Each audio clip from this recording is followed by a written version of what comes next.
We provide you the platform to turn your dreams into reality. Give wings to your aspirations with KR Mangalam University. Iran और Israel के बीच अब टकराव युद्ध की शक्ल ले चुका है।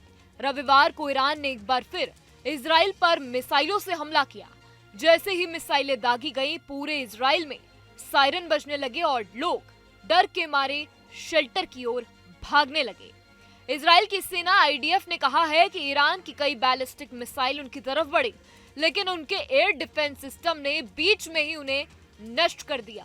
हालांकि ईरान की मीडिया का दावा है कि उन्होंने इजराइल के प्रधानमंत्री नेतन्याहू के घर को निशाना बनाया है। नेतन्याहू का घर सेसेरिया नाम की एक जगह पर है। हालांकि इस बात की अभी तक आधिकारिक पुष्टि नहीं हुई है कि उनके घर को नुकसान हुआ है या नहीं।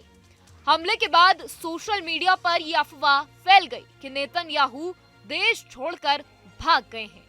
हालांकि कुछ ही देर बाद वो खुद घटनास्थल पर पहुंचे और कड़ा संदेश देते हुए बोले, ईरान को हमारे नागरिकों की मौत का बड़ा बदला चुकाना पड़ेगा। इससे साफ हो गया कि नेतन्याहू इजराइल में ही हैं और हालात पूरी तरीके से उनके कंट्रोल में बने हुए हैं और वो तमाम चीजों पर अपनी नजर बनाए हुए हैं।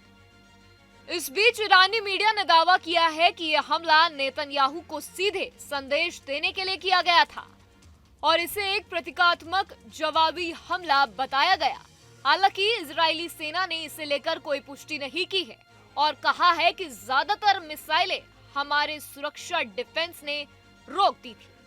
भारत ने भी इजराइल में रह रहे अपने नागरिकों को सतर्क किया है। भारतीय दूतावास ने लोगों से कहा है कि वो सुरक्षित रहें और जरूरत ना हो तो बाहर ना निकले। हालात पर नजर रखी जा रही है और भारतीय नागरिकों से लगातार संपर्क बना हुआ है। इजराइल के होम फ्रंट कमांड ने देश भर में अलर्ट जारी कर दिया है और लोगों को कहा है कि वे सार्वजनिक जगहों से दूर रहे और सुरक्षित स्थानों के पास रहे। जैसे ही सायरन बजे, लोगों को तुरंत बंकरों में जाने को कहा गया है। हालांकि कुछ घंटों के बाद IDF ने ताजा बयान में कहा कि अभी सभी इलाकों में नागरिक सुरक्षित स्थानों से बाहर आ सकते हैं। ईरानी सरकारी मीडिया ने एक रिपोर्ट में दावा किया है कि उसने इजराइल पर एक और मिसाइल हमला किया है। दरअसल शुक्रवार को इजराइल ने ईरान के 9 टॉप न्यूक्लियर यानी कि परमाणु वैज्ञानिकों को मार गिराया था, जिसके बाद ईरान में गुस्सा और ज्यादा भड़का। तेहरान में भी स्थिति तनावपूर्ण है।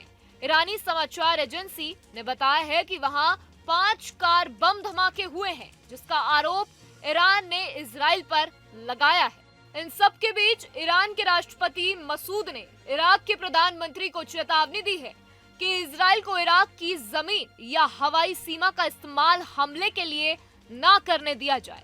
ये बात एक फोन कॉल में कही गई और ईरानी राष्ट्रपति कार्यालय की वेबसाइट पर जारी भी की गई।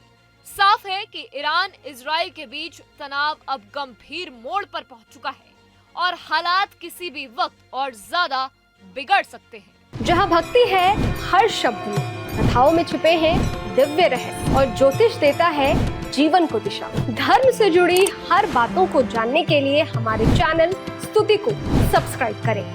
चैनल पर जाने के लिए इस लिंक पर क्लिक करें।